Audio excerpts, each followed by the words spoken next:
Good morning, good afternoon, good evening, wherever you are, whatever you're doing, and welcome to a TMM special.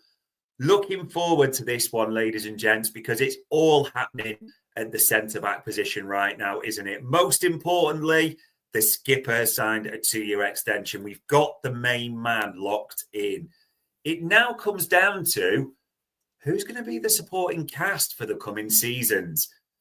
Ibrahima Konate has been his partner 99% of this campaign, but it's certainly not 99% certainty he's going to sign that contract renewal. And with 12 months left to go, there's questions there.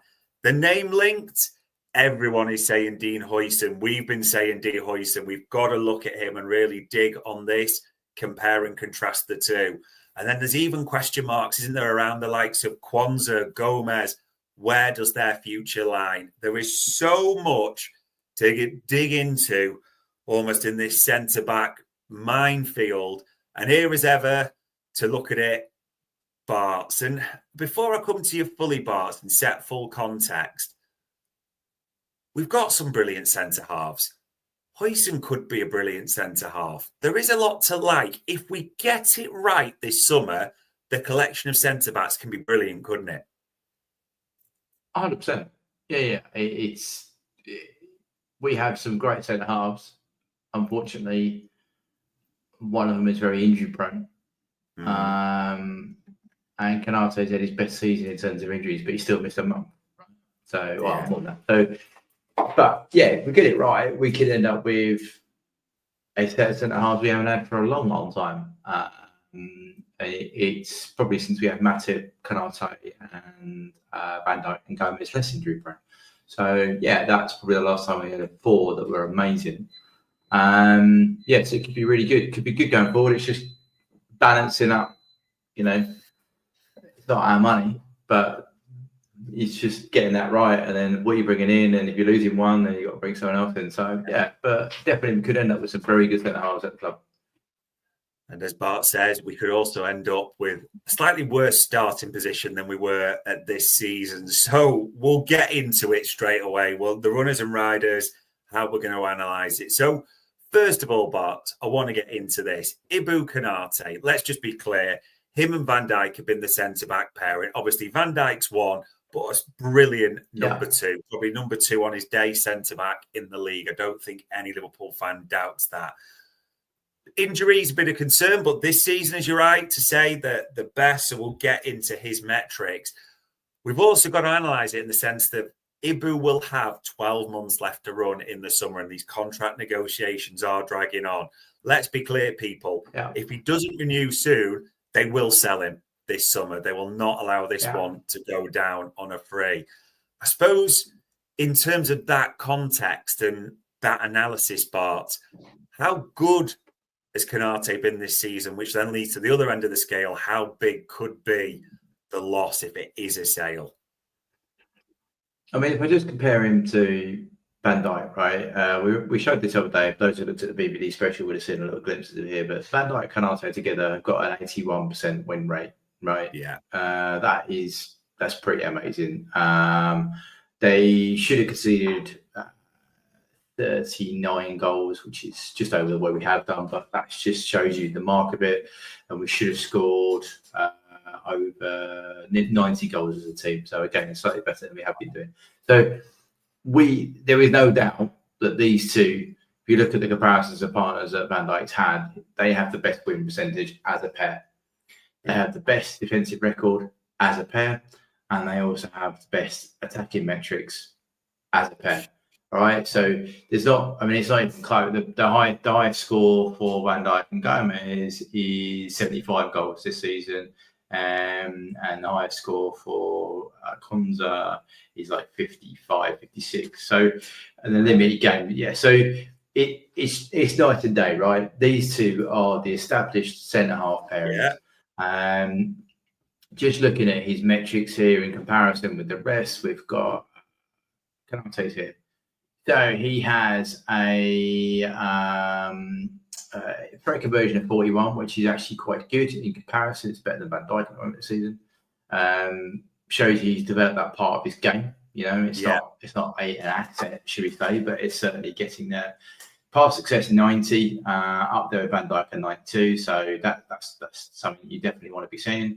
If we look at where we are for some top level things in terms of duels, 46, which is overall ground or not. He's at a season average of 76% from my database on aerials, which is the best of our centre halves, right? Yeah. So that's pretty good. Pass success again 90 odd, and he's also got some fairly. Well, he's in set pieces. He's at 1.6 xg, so he should do better from those. In terms of his connections, the thing I like about Konate more than any other pairing, so obviously Van Dijk passes to literally everybody, right? Yeah. But Konate also isn't that far behind. He's got the 6 in front of him, Mac. He's got to keep this phone fair enough. He's got his right back. He's got the 8 though in Dom.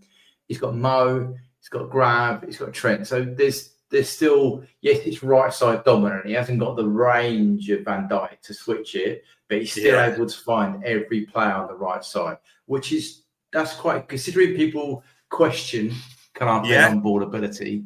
That's quite good to see. Okay, the rest of it is all kind of with double ball. We won't go too much in depth for that, but he does help produce some threat from his side. It might not be amazing, but it's a decent level for Konate. All right, he's a very good partner for Van Dijk. All right. So I think it's fair to say, just keep that in the mind. These are the dominant centre half pairing. When they play, we win. That's pretty much 82% of the points on offer.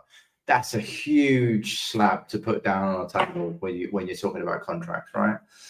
Now, if you look at him as an individual player, we always want to start with, well, go on, and how many minutes has he played? Just trying to get that playing time. So this is his second highest amount of minutes played. Right. So yes, he has had a very good season in terms of minutes played, but still not near the 3,000. Like, do you know what I mean? He's not 3,000 odd, but he's only ever topped out 2-4, and then he broke, and then he got broken, and then we bought him. So, but this is the highest amount of minutes by far. He's played nearly 600-700 minutes, and he will end up playing a lot more this season than last season. So, yeah, that's a considerable improvement in terms of managing low. You could argue whether his output's dropped off a little bit in the last few games, but in terms of getting him on the pitch, which is always a problem for periods under Klopp, we've certainly done more of that this year.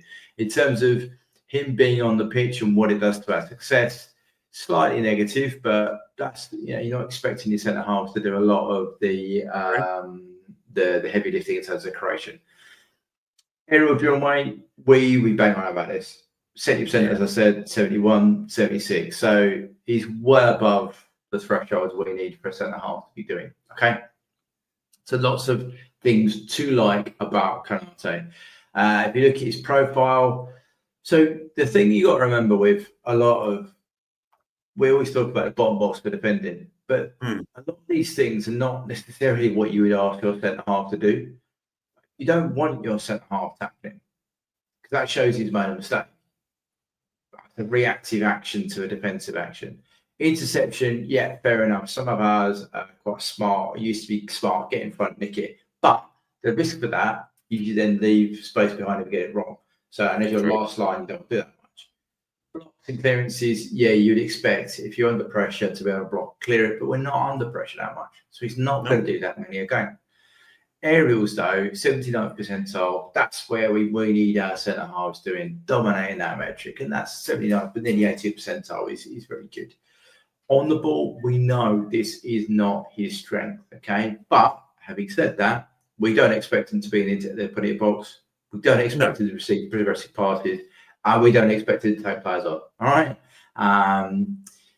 He does carry the ball better, and it's progressively 66% percentile for centre halves. He does make more passes this season than he did, but still only 65th.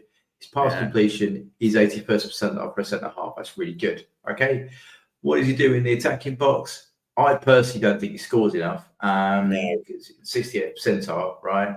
But in terms of shots, he's a 50 percentile, so he doesn't get in a position to maybe take those as much as you want. But shot creating actions for others than him, he's a 65th percentile. So Konate is he's an elite centre half, right? He's not Van Dijk, and I think we should be very clear about that. He isn't Van Dijk, but there's not many players that are like Van Dijk. And if you look at who he should be compared to, this if Bruce Thompson told you who to compare him to, that's the level of player that he should be compared to, right? So you've got Tosun at Chelsea, you've got Militao at Real Madrid, and a few others that you know, but there's not Van Dijk there, right? So he's a different profile to Van Dijk. Therefore, he plays really well with Van Dijk. So, yeah, I think he is a superb centre half. He's certainly in our best pairing. But I think, as you mentioned on Transfer Show with Trev, I think last night or whenever that came out, if you can replace Konate, I'm not saying I want to, but but you could potentially go and buy, as we've done on this show. Actually, we've found centre halves that have got a similar passing range, have got an aerial win rate in the 70s, and are younger, right, and a little bit more bulletproof. So, yeah, it's like I don't want to lose any player that's playing that well and has that success towards us. But fundamentally, if you didn't sign a contract, then yeah, you could understand the club going, do you know what? Yeah, all right, we'll go and get A, B, C, D. So yeah, and I think that's probably where I'm at. He's a great player, loves the club, been part of some fantastic runs for us. It was a huge part in, the Champions League. Last time we got Champions League final, he was brilliant against Paris. So there's lots of things to like about Ibrahima Konate, and he's just played the most minutes ever for the club. But he is not in the same category as Van Dijk. Yeah. It's a funny one because Ibu's been brilliant and we love him, not being derogatory about him at all. It's just, it's never unfair to compare him to Van Dijk. It's always in that sort of tier down, which pretty much everyone else is anyway. It's Saliba's, Gabriel's that people throw, but he's been so good. These contract talks, though, they have been dragging on for a while. Amounts have become more public, haven't they? He's looking for a 100% increase on what he is plus right now. So you do wonder about that. And that kind of steers into the next player we're going to talk about, Bart, because it's quite clear Liverpool like Dean Huijsen. Liverpool want Dean Huijsen. No doubts about that at all. Liverpool ideally want Konate to renew on terms that everyone can be happy with and Huijsen to come in. Now, Dean Huijsen, if we just focus on him for a sec, has a £50 million release clause. All the top Premier League clubs want him, it seems. There's zero doubt about that. This is a kid that didn't have much football before he came to Bournemouth, but that's looking like one of the bargains of the summer, to be fair. Liverpool and others are seriously in for this kid at 50 million quid. Now, everyone will have watched him in the Premier League, but maybe you don't watch Bournemouth too often, and there can be a fashionable link at times as well. Huijsen at 50 million quid.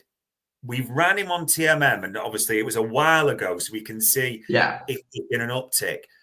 There is a lot of green there, though, Bart. It's fair to say, isn't it? Oh, 100%. And some of this will be, as I said, Bournemouth play a different type of football to us, right? So they will defend slightly differently. So he will be asked to do more clearances, blocks, tackles. Right, tackles is still low though. That's a good thing, right? He's still not making the mistake. He's not a reaction. He's intercepting, blocking, he's clearancing and aerials. Aerials at 78 percentile, and aerials one for Ibu is 79. So there's not a lot of difference actually in the last period of time. Huijsen has improved, right? So defensively, a lot of green there, a lot of high percentile tariffs, right? Yeah. Between the boxes, this is where you'll start to see a bit of a difference, right? So he does actually receive progressive passes for a centre half at 78 percentile, and he does actually have a high percentile of chances, touches in the attacking penalty box for a centre half. Progressive carries, he carries the ball 93rd percentile. If we compare that Konate, 66, so he does do more with it in terms of carrying, but his passes are considerably less, and his average passing completion is less for a centre half. So that short game, that recycling ability is not as good as Konate's. But equally, there might be an element that Bournemouth don't want to do that. Yeah. So there's some of that. But in the box, again, there's a lot of green there. Shot green action, 94 percentile. Konate's was 65th. So there is a lot to like about this kid, and he's a kid, right? Very much things to say. Just to say his pace, he's got a top speed of 33.6. We know from looking at the UEFA site, Konate's is 34. So again, you might think that's not that much difference, but if you looked at 100 meters, that would be, if you would cover it in 10.5 seconds, and Huijsen would be a second slower. Okay, so Van Dijk would finish ahead of both of them in 10 seconds, roughly. So that just gives you a little bit, and a second in a 100-meter race is quite a long time, right? So just to give you some comparison about how you might do that.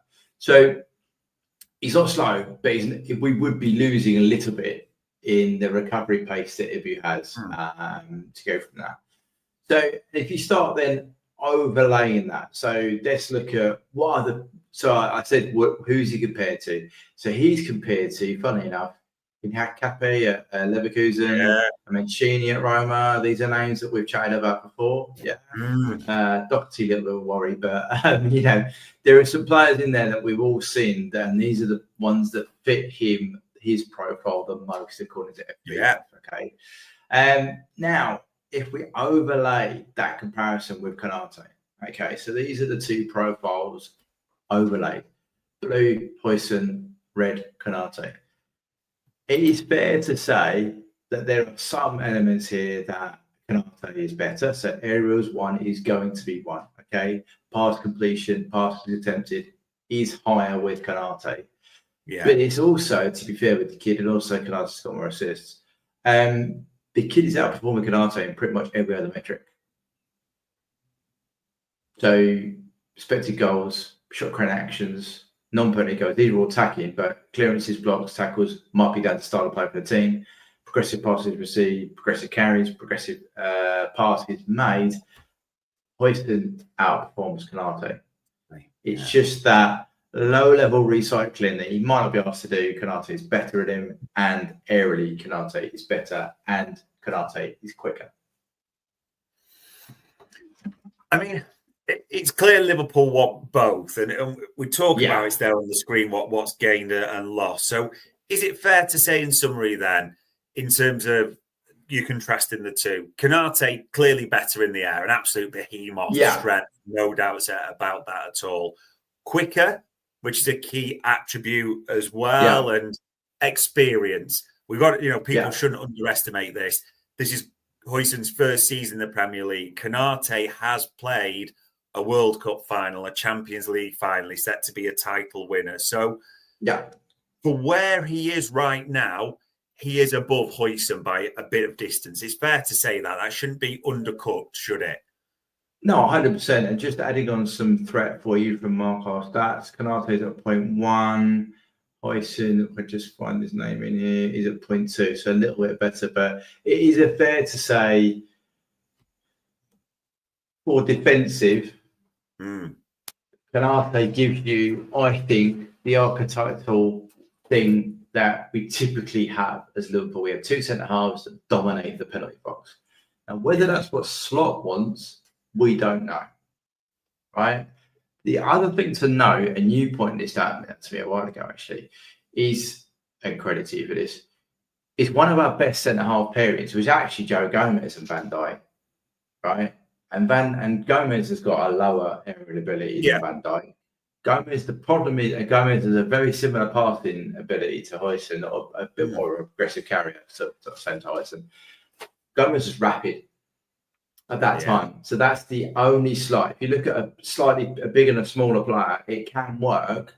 But the attribute that helped Gomez out a lot was he was rapid. He was able to clear out behind Van Dijk, and then he could carry the ball forward. So, I'm not saying it has to be two bigger two big beam-offs in the air, and Slot might not want that. And that's absolutely fine, because if you imagine Huijsen getting on the ball and switching it out to the left, right? He could do the opposite switch to Van Dijk. He could open up our team attacking-wise. It's just whether he thinks that the risk in terms of what you lose from not having a double area ability is worth it. And he might decide, yes, it is for some games, but I think a far better option would be to have all three play. Yeah. And I suppose Huijsen's strengths, we can see all the green, we've talked through them there, is one of the biggest ones. I mean, he's 19, so the potential's huge. That's part of the reason why everyone's in for this kid. And, on the ball. The ball plays a big part. And that progressive carries being in the 91st percentile, do you think part of it comes down to the fact that with Trent set to depart, we've seen Quansah at right back and the stinkage we've had in our first phase build-up, as they call it. If Huijsen was in there, this is a guy that can just pass it and drive through as well, it's fair to say, isn't it? Yeah, it is. I mean, the pass would have to be a long one, I think, because a short game I would still have questions over. Again, not watched ball member every single week, but from the kind of looking at it, I think it looks like he's been asked to play long. But yeah, definitely that. If you look at the way we typically set up, Van Dijk is normally tasked with passing the football. Yeah. And the other centre half is normally tasked with carrying and punching it into the front, which Huijsen definitely could do.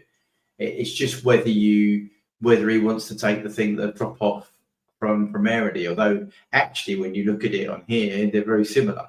But it's just the raw numbers tell you that there's quite a big gap.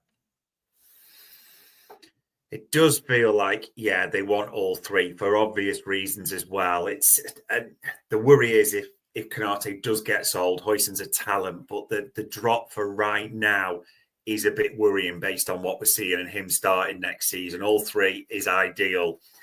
If all three is ideal, Bart's as well, people love Jarell Quansah, and I get that. For people like when he burst onto the scene last year in English, and all that. There's a lot of fan base still love Quansah. What's clear for me is, I don't know how people dispute this, Arne Slot does not fancy Jarell Quansah, because we've had periods where Konate's been struggling almost. His leg's been hanging off in some games, and he's still starting and playing ahead of Jarell Quansah. Gomez, actually, when he was fit, seemed to at times be the third centre-half. Quansah relegated to fourth, I think it's fair to say as well. And yet, Quansah's got English homegrown, but still linked considerably with clubs all the time. I suppose what I'm intrigued, it's almost like when we compare and contrast them, does almost, if Huijsen comes in, is that a bit of a death knell for Quansah's career in terms of what we can see on the metrics and just the eyes as well? Yeah, I mean, if I start with just as I said, a bit of threat, right? So Huijsen has 0.12, which is better than the EBs, right? It's not as good as Van Dijk, sorry. But Quansah doesn't have any threat creation. Now, some of that is he's not played enough, but he doesn't have anything on the ball, right? If you look at his percentiles here, though, defensively, if you look, they're not far off Huijsen's. He's got 91st for tackles, but that is not, as we've said, we don't particularly want our centre halves making a lot of tackles because that suggests he's reacting rather than being proactive. Interception of blocks, yes, okay, fine. Aerials, 64, so that's worse than Dean and Ibu. Yeah, so that's significantly lower, I think, 64. Yeah, 78 and 79 they were. So he's a considerable amount down from those two. Between the boxes, I think Quansah's is good on the ball. He's a very most academy products can play football. Right, I think Quansah can play football. Right, he's got good touches in the box. He receives it. Doesn't take players on. Okay, fair enough. Carries it 75th percentile. Doesn't make progressive passes, which is a little bit you'd expect to be able to do that. But his pass completion's high and his attempts are high, so he's able to do the recycling and he's able to carry it. Right in the box. I mean, even at the weekend, he nearly came on and scored from a header. He's done that numerous times, right? He's come on and PSG first two or three chances to score. Didn't score, but I'm just saying he does 90th percentile for shot non-penalty goals, 91st percentile for non-penalty goals in XG. Doesn't create many shot creating actions, but gets a header, gets it on target. Yeah. So, yeah, Quansah for me. I think he's a good young kid. I don't believe all the hype that several of the guys. There's a few journos around that love Quansah, and I'm like, cool, okay. I don't see him. I have to be honest. Cards on the table. I don't see him being a Liverpool player. I don't think he'd ever be good enough to be a starter for us. Okay. Do I think at the moment he should be getting more money than he has? Yeah, I do think so.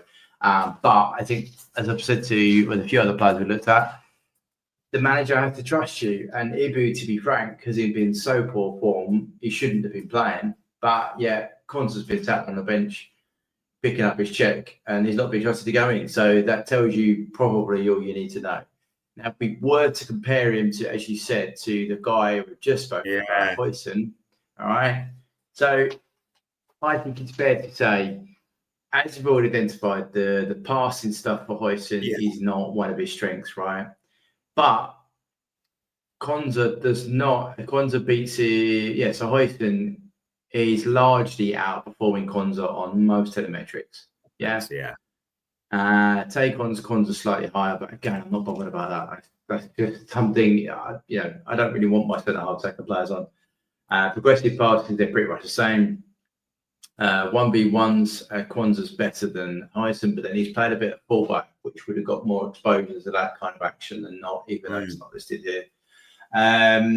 Touches, he's had more, but he plays in a high possession team versus Bournemouth don't. Our average possession is over 65% for a game. Bournemouth isn't. So, yeah, there are things there that you could kind of explain away. You could also say Quansah has some clear defects in his game, right? Whereas I think Huijsen, for his age, has less defects in his game. And I could also see how Huijsen could add to our ability as a team. Whereas I'm not sure Quansah does add anything. I think he's a good, even in that run in the last season, which I think got blown up a little bit. He was good, but should he have been keeping Ibu out at the time? Probably not. Did he add anything attacking wise? Probably not. So I think, to answer your question, where does it leave Quansah? I think it means Quansah's going to go if we sign Huijsen, if that's the plan. He's homegrown, which is something we would have to keep an eye on, because we cocould be losing 3-4 homegrown players this summer, and that's a problem. But if someone offers you £40 million for Quansah, I think you take it. Yeah. Also, there pretty much is 2 years age difference between them. Huijsen's just gone 20, Quansah's just gone 22 as well. And Arne Slot clearly fancies one. Arne Slot clearly does not fancy the other one. It's not really too hard to say. I think we're all expecting. You can't guarantee it, and homegrown may come into the mix, like you mentioned, Bart, but don't be surprised if something accelerates with Jarell Quansah if Dean Huijsen does come to Liverpool. And that's the caveat, isn't it? People will have to see if Real Madrid come in. But our info is Liverpool are right in the mix for this kid. So I think in sort of summary, it's important to say this, Bart. Konate, yes, the wages are going to be big and all that, but you want to keep him, don't you, for the pedigree, what he brings, that experience. Him and Virgil van Dijk have an 81% win rate. You don't want to mess with that, first of all. You want to lock that in as well, don't you? Yeah, 100%. Then you want to add Huijsen to that mix, because this is a kid who's just gone 20, sorry. All the metrics look good. You can see why all these clubs are ready to risk 50 million quid. At the same time, if that comes, is it fair to say it pretty much feels like a death knell for Jarell Quansah at Anfield? 100%, because at 22, you need to play more minutes. If a kid comes in for Huijsen for £50 million, he's going to take on minutes and he's going to be asking for others, right? He's probably going to be a death knell to Joe Gomez at the club as well. I love Joe Gomez, but I'm just saying, because he will suck up both their minutes, right? And then you're probably looking for him to play 1,500 minutes. If he came into Liverpool. So yeah, I think it'd be a death knell to Quansah, and for him at 22, he should be now thinking about where am I going to play my football, much like a couple of other younger players. So there you go, people. We will wait and see what develops in the centre-half position. To almost mastermind style, though, start where we finished.